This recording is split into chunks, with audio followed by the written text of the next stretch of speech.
ఎక్కడన్నా మనది బొల్లేపల్లి. బొల్లేపల్లి అంటే ఎక్కడ ఈ నందనమా? నందనం బొల్లేపల్లి. అవును. గెలిచే అవకాశం ఉందని ఇప్పుడు భువనగిరిలో ఛాన్స్ ఎటు కనిపిస్తున్నది? అంటే బూర నర్సేగౌడ్ కొంచెం ఫేవర్. ఎందుకు బూర నరసే గౌడ్ అనుకుంటున్నారు మీరు?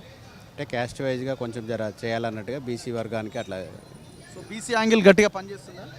చేస్తున్నారు. ఓకే. ఉమ్. అంటే ఎందుకు మీకు ఆ లైన్ అనిపించింది? గతంలో ఎప్పుడు అనుకోలేదు, ఇప్పుడు ఎందుకు అనుకుంటున్నారు? పోయిన ఎలక్షన్స్లో అంతకుముందు ఎప్పుడు అనుకోలేదు కదా? అనుకోలే కానీ వేవ్ అనేది ఒక అట్లా వస్తుంది, థింకింగ్ అనేది వే ఆఫ్ టాకింగ్లో అట్లా వస్తుంది కాబట్టి ఇంపార్టెంట్ తీసేయాలని అనుకుంటున్నాం అట్లా. మీరు ఒక్కరేనా లేకపోతే డిస్కషన్ జరిగినప్పుడు అందరూ ఈ వాదాన్ని తెర మీదకి తీసుకొస్తున్నారా? అట్లా అది కూడా జరుగుతుంది. ఓకే. మన వాళ్ళకు కూడా రావాలి కదా ఒకసారి, మనకు ఛాన్స్ ప్రియారిటీ అనేది ఉండాలి కదా. భువనగిరి బీసీలదే అన్న నినాదం ముందుకెళ్తుంది. ఆ, ఓకే. అట్లా. అంటే మరి ఇప్పుడు వాళ్ళు చాలా బలంగా ఉన్నారు కదా ఆపోజిట్లో, పైసల పరంగా అన్ని రకాలుగా చాలా బలమైన వర్గాలు కదా అవి. ఏ రకంగా గెలవగలుగుతారు అనుకుంటున్నారు? కావచ్చు, మన వరకు మన ప్రయత్నం మనం చేస్తున్నాం.